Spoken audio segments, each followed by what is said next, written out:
आइए अब हम बात करते हैं त्रेता युग में। त्रेता युग में हुआ क्या था? तो जैसे ही ये दोनों का समन्वय हुआ था, मिक्सिंग हुई थी, तो विचार काल का जन्म हुआ था। यानी ये विचार काल है, विचार युग का, ठीक है ना।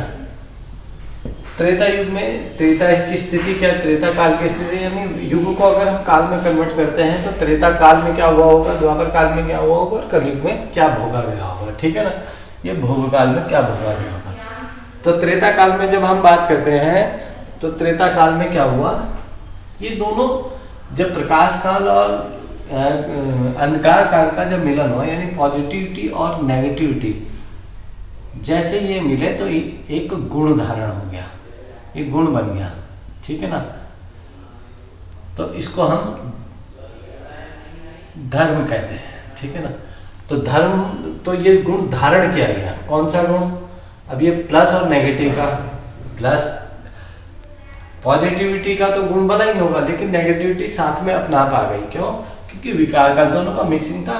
भले यहाँ पॉजिटिविटी जीनी चाहिए, यानी प्रकाश काल को जीना चाहे या पॉजिटिविटी को जीना चाहे, लेकिन जब समन्वय हो, जब वो हुआ है, दोनों का मिलन हुआ हो, तो नेगेटिविटी तो अपना आप इसके साथ जुड़ गई, ठीक है ना। ये तो अगर ये पॉजिटिविटी है तो ये नेगेटिविटी भी साथ में जुड़ी हुई। भले पॉजिटिविटी भोगी गई है, तो यहाँ जो निर्माण हुआ है ये दो कालों का निर्माण हो गया, पॉजिटिविटी और नेगेटिविटी, ठीक है ना। अगर इसे राम काल कहते हैं तो इसे रावण काल कहते हैं। ये स्वतः ही उत्पन्न हो गया, तो इधर तो इस दो भोग को कहते हैं, ठीक है ना। ये यहाँ उत्पन्न क्या हुई, ये पॉजिटिविटी और नेगेटिविटी, ये इन दोनों का निर्माण हो गया। यानी ये विचार काल हो गया। कलयुग में क्या जन्म लिया? विचार काल और विकार काल दोनों का जन्म हो गया, ये कलयुग में जन्म हो गया, ठीक है ना। जैसे ये गुण, ये दोनों आपस में मिलन हुआ, ठीक है। ये त्रेता काल, ठीक है। इसमें सिर्फ विचार हुआ, ठीक। यहाँ पर ये पॉजिटिविटी और नेगेटिविटी ने जन्म लिया, ठीक है। ये विचार काल, और विचार को पैक्टलाइज फॉर्म में विकार बना इसका, ठीक। यहाँ पर विचार और विकार दोनों मिल गए, ठीक। ये है इसकी उत्पत्ति। अब बाय द वे दोनों का मिलन हुआ है, यानी प्रकाश काल का और अंधकार काल का। गुण के आधार धर्म, ठीक है। तो त्रेता काल में अगर धर्म क्या उत्पन्न हुआ, धर्म में ये भक्ति उत्पन्न हुई। इस काल में धर्म है तो यानी भक्ति हुई, ठीक है ना। भक्ति का उत्पन्न हुआ, ठीक। यहाँ किस चीज की उत्पन्नता हुई? प्रेम की उत्पन्नता हुई, और यहाँ आकर्षण की उत्पन्नता हुई, ठीक है ना। या तो पॉजिटिविटी की ओर आकर्षण होगा, ठीक है ना। और जब पॉजिटिविटी भोगोगे तो नेगेटिविटी ऑटोमेटिकली भोगने की। यहाँ तीन भाव का जन्म हुआ, यानी यहाँ पर भाव अगर हुआ है, भाव का जन्म हुआ, ठीक है। और यहाँ अभाव का जन्म हुआ है। भाव और अभाव दोनों का ही जन्म होगा। भाव का तो जब यहाँ से आ गया, अभाव ऑटोमेटिकली आ गया, ठीक। तो भक्ति का जन्म हुआ है, प्रेम का जन्म हुआ है, आकर्षण का जन्म हुआ है। तीन भाव का जन्म हुआ है एक साथ, भक्ति, प्रेम और आकर्षण। कलयुग में सिर्फ आकर्षण मिलेगा, यहाँ पर आपको प्रेम मिलेगा और यहाँ भक्ति मिलेगी, ठीक। ये तो धर्म की उत्पत्ति होगी। धर्म में क्या मिला?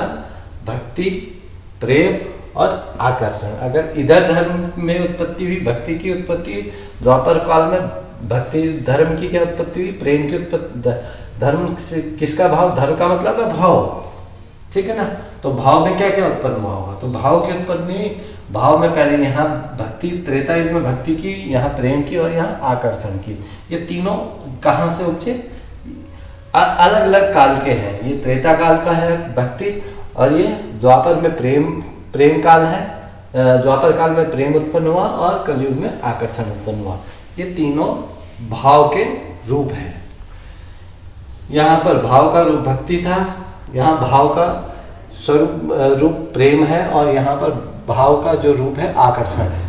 ये तीन भाव का वो हुआ, ठीक है। अब देखिए, अच्छा भक्ति ये तो हुआ, लेकिन अब क्या है? विज्ञान, भाई ये तो ठीक है, धर्म में हुआ। अब विज्ञान में क्या हुआ?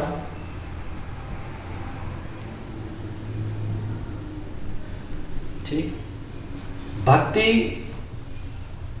विज्ञान में क्या उत्पन्न हुआ? अब भक्ति तो भाव है, तो विज्ञान भी तो रहा होगा कि भाई ये दोनों का आकर्षण जब समागम हुआ है तो विज्ञान में भाई क्यों इन दोनों का समागम क्या हुआ?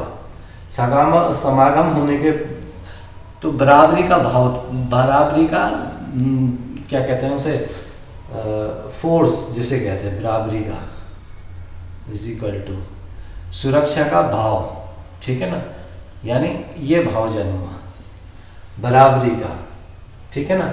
पॉजिटिव और negative is equal to negative, ये दोनों हुआ, ठीक है ना। इसका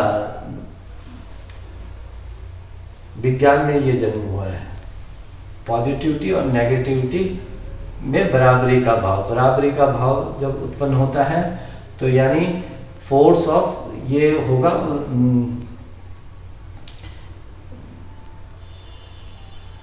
ये यहाँ पर तो बराबरी का भाव हो गया,